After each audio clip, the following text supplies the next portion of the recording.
ஆதி என்னும் பராவரையே, அன்பான மனோன்மணியே, சோதி என்னும் பஞ்சகத்தாலே, சொற்பெரிய கரிமுகனே, தீது நீக்கும் கந்தவளே, திருத்துகின்ற குருநாதர்களே, 18 சித்தர்களே, பண்பான பரமசிவமே, ஓதியே ஜோதிடங்கள் உரைப்பதற்கு நாத விந்து வடிவாக நல்ல துணை ஆவீரே. உலகில் உள்ள தமிழ் பேசும் அனைத்து நல் உள்ளங்களுக்கும் மற்றும் ஜோதிட சான்றோர்களுக்கும் மூத்தோர்களுக்கும் ஆர்வலர்களுக்கும் மற்றும் இந்த காணொலியை காணும் உங்களுக்கும் ஆஸ்ட்ரோராஜின் இனிய நல்வணக்கங்கள். ஜோதிடம், ஆன்மீகம், வாழ்வியல், மருத்துவம் என்ற 4 தலைப்புகளில் தொடர் காணொலிகளாக கொடுத்து வருகிறோம். அந்த வகையில் இன்று ஆன்மீகம் சம்பந்தப்பட்ட ஒரு பதிவு. இது ஆன்மீகம் சம்பந்தம் மற்றும் உடலியல், மனம் சார்ந்த விஷயங்கள் மற்றும் பக்தி சார்ந்த விஷயங்களில் இருக்கக்கூடிய சின்ன சின்ன தகவல்களை ஒன்று சேர்த்து உங்களுக்கு பதிவுகளாக கொடுக்க முயற்சிக்கிறேன். இந்த பதிவுகள் கண்டிப்பாக ஆன்மீகத்தில் இருக்கும் நண்பர்களுக்கு கண்டிப்பாக ஒரு புதிய தகவலை சொல்லுவதாக இருக்கும் என்பதில் மாற்று கருத்து இருக்க முடியாது. ஒரு காலத்தில் நம் இந்து கடவுள்கள் நமக்கு மனிதனுக்கு ஆகச்சிறந்த வழிகாட்டியாக அமைந்து நம்மளுடைய வாழ்க்கை அனைத்தும் சீரும் சிறப்புமாக நிம்மதியாக சென்று கொண்டிருந்தது. அதை சீர்குலைக்கும் வகையில் பணத்துக்காக சபலப்படும் மனிதர்களை அடையாளம் கண்டு கிறிஸ்தவர்கள் கொஞ்சம் கொஞ்சமாக உள்ளே நுழைந்து சின்ன சின்ன சலுகைகளை கொடுத்து சின்ன சின்ன விஷயங்களில் நாங்கள் நிறைய விஷயங்களை உங்களுக்கு தர இருக்கிறோம், ஒரு அற்புதமான வெளிச்சமான உலகத்தையும் வெளிச்சத்தையும் உங்களுக்கு தருகிறோம் என்று இல்லாததையும் பொல்லாததையும் சொல்லி, தவறு செய்தால் கருப்பு சாமியும் முனியப்பனும் பத்ரகாளியும் ஆஞ்சநேயரும் உங்களை கெடுத்து விடுவார்கள் என்ற அற்புதமான நம்பிக்கையை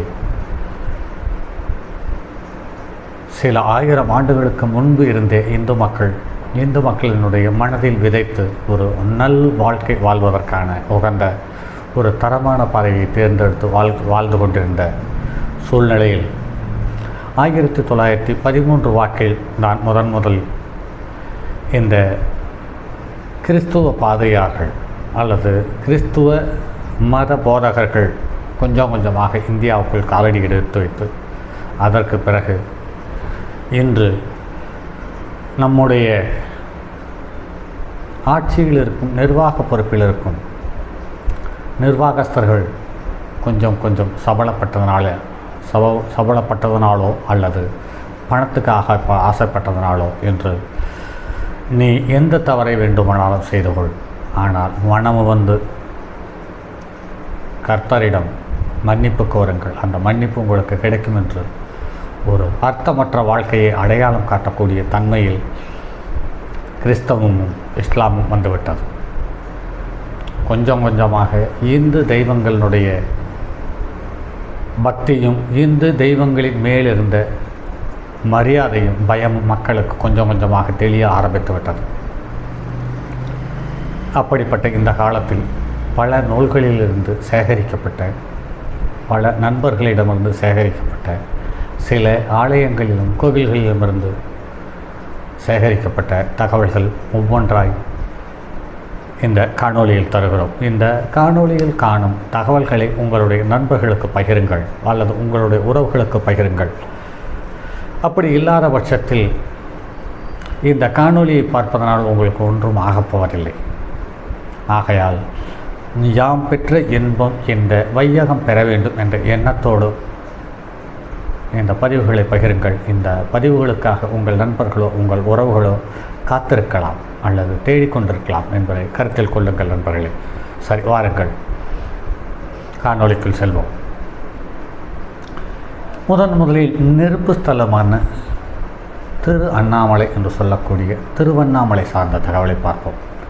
கார்த்திகை தீப பெருமையையும் அண்ணாமலை கோவில் ஊர் சிறப்பை பற்றியும் சில தகவல்கள்.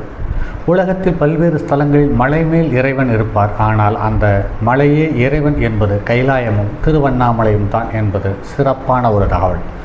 திருவண்ணாமலை திருக்கோவில் சித்திரை வசந்த உற்சவ காலத்தில் மன்மத தகனம் நடைபெறும். இது வேறு எந்த சிவன் கோயிலிலும் நடக்காத அதிசயம்.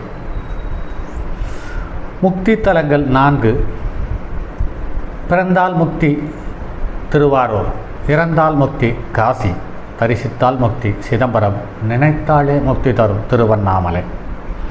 திருமாலுக்கும் பிரம்மாவுக்கும் நடந்த கர்வ போரே திருவண்ணாமலை தோன்ற காரணம்.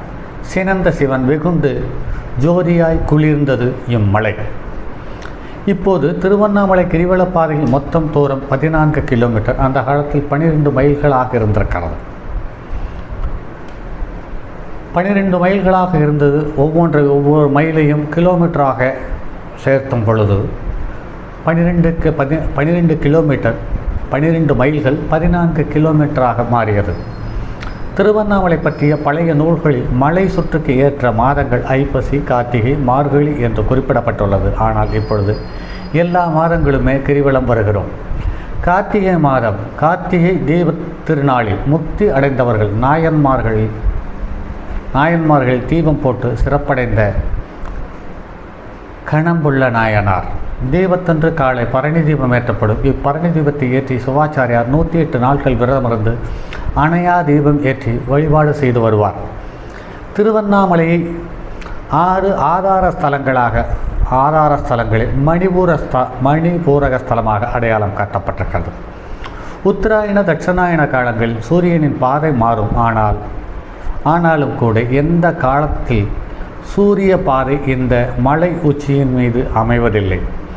மலையை விட்டு விலகி மலை வளம் வருகிறது சூரியன். ஆக வைத்தீஸ்வரன் கோவிலில் நோய் நீங்கும், திருநள்ளாறில் சனி விலகும், குணசீலத்தில் பைத்தியம் தெளியும், திருமணஞ்சேரி போனால் மனமாகும், திருவண்ணாமலை வந்தால் ஊழ்வினை நீங்கும் என்று அடையாளப்படுத்தியிருக்கிறார்கள். திருவண்ணாமலை சிவன் கோவிலில் வைகுண்ட ஏகாதேசி அன்று சொர்க்கவாசல் திறக்கப்படும் அதிசயம் நடக்கும். திருக்கோவிலுக்கு ஜென்ம நட்சத்திரம் கிருத்திகை. கார்த்திகை தீபத்திற்கு சர்வாலய தீபம் என்றும் கார்த்திகை விளக்கீடு என்றும்